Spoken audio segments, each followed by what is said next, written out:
It is Tuesday night. I've come out for a couple of hours tonight. Charlotte works on a Tuesday evening from home, so Cameron's in bed. I've come out for a couple of hours on the bike, and I'll spin the camera around in a second and show the bike, but it's set up a bit differently to usual. So I'm out on my gravel bike, doing a bit of an equipment test. So I'll talk a little bit about the gear that I've got on the bike, what it is, and get some thoughts and opinions from all of you, no doubt. So hopefully you enjoy this one. The sun is out, it's glorious. I'll probably be out for a couple of hours, so hopefully it's good fun.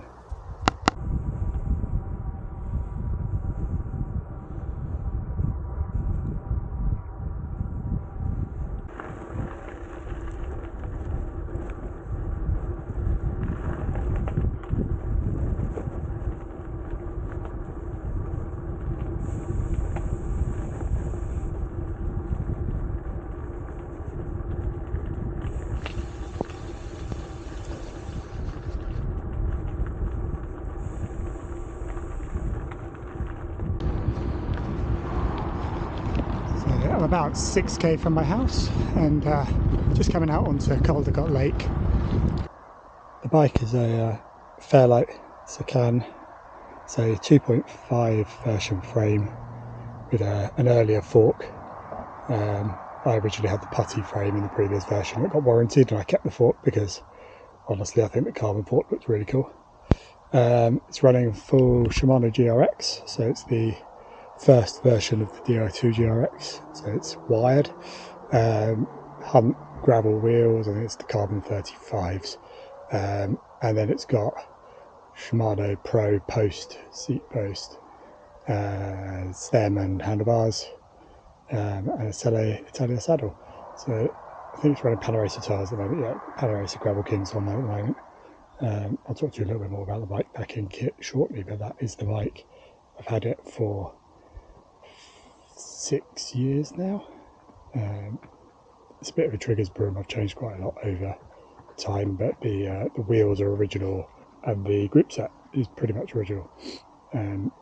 This is my go-to bike. This is the one that if I've got a bit of time, like I have now in the evening, or a bit of time during the day and I'm going for a ride, this is invariably the one that I pull out of the shed.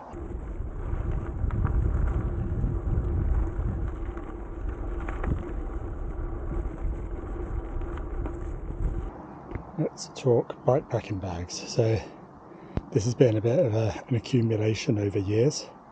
I think the Tailfin is now the oldest bag on the bike. So the Tailfin is the very first generation of their bag. It was the first product that they launched, and I actually won this in a competition before it had even been launched. So while it was still kind of in prototype stage, this was the first commercial version, I think.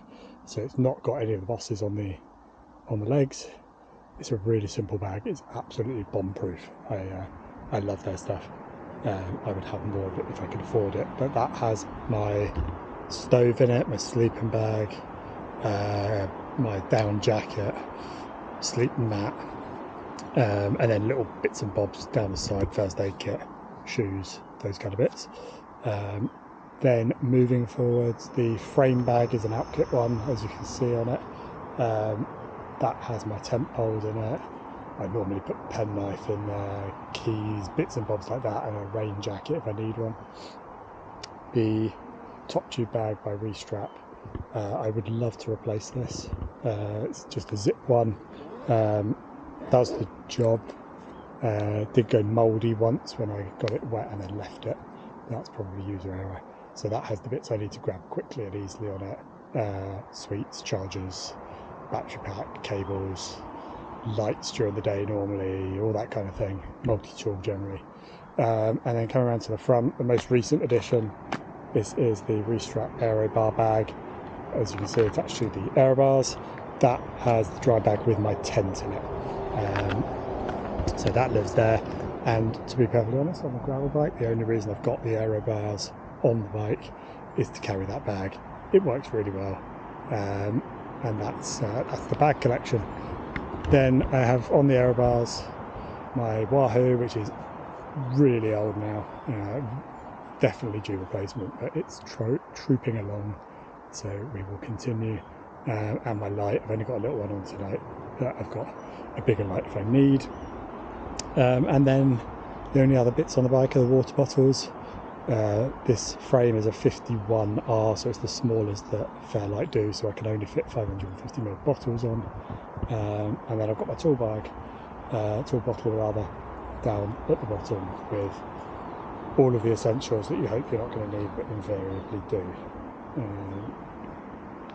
Then in addition to that, the final bit of kind of carrying kit, I've got the Restrap hydration bag that I've had for a couple of years now, that has like down riding jacket in the back of it, some other tools, electric pump, those kind of bits and bobs, and most importantly water, and can carry loads of other bits if I need. That is me done. That's all my gear for multi-day rides. So I'm out tonight just to test that really. It's been a long time since I've had it on the gravel bike. Last year I used all of these bits on my road bike, but I've not done it on the gravel bike for a very long time.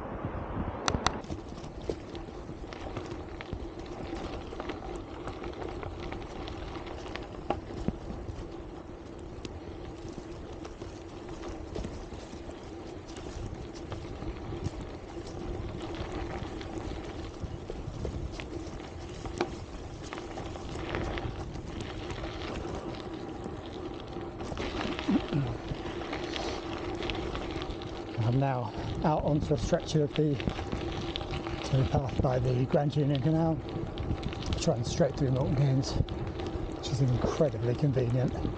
It's a great way of getting out with the busyness of the redways, and it's always quite pleasant. Even in the depths of winter, it's quite pleasant along here.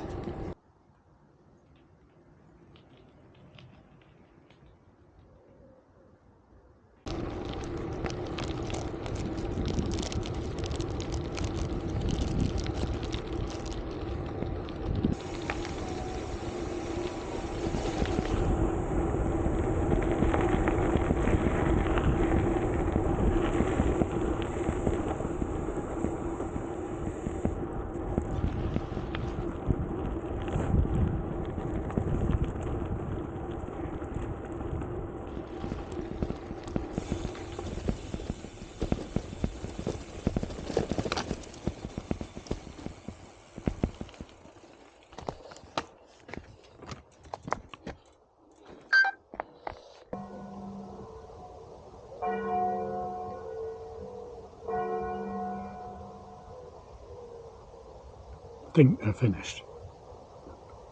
they're finished. I was waiting for a minute. So I'm 20k in now. This was only ever going to be a 30-40k ride this evening. They're not finished.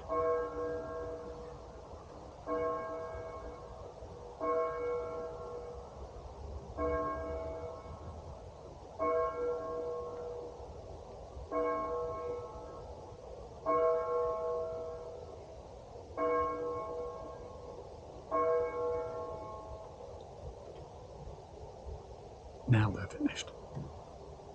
So yeah, 20k in, I'm gonna head home in a minute. Just thought I'd take some time to sit at probably one of my favourite park benches in Milton Keynes. Does everyone have a favourite park bench? I don't know, but this is mine.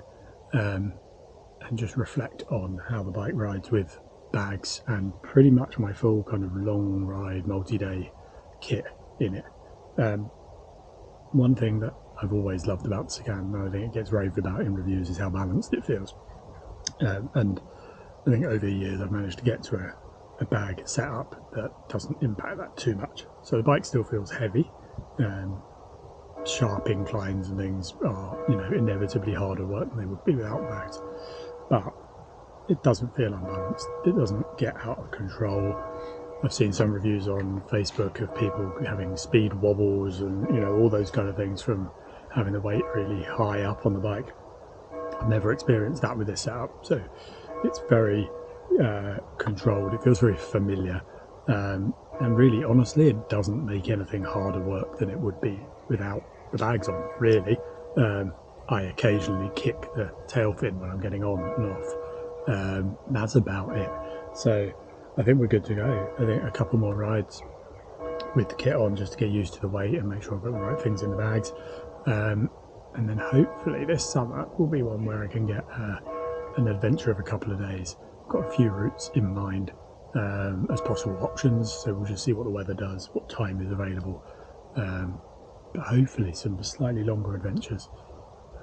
I'm going to head home now, hopefully get some footage on the way back, and I will talk to you guys in a week's time for the next video. Over and out for now. I thought I'd better give you a better look at my favourite park bench. So we are just by the canal. Why is it my favourite? It's the bench I rode out to 6 years ago when Charlotte and I found out that we were expecting Cameron, and I sat at this bench and I rang my grandmother to tell her that we were expecting him. This was in the middle of COVID. We couldn't go to see her, so I had to do it over the phone. She died a bit over a year later. She met Cameron once, but yeah, this was the bench where I made that phone call, so it always feels a bit special.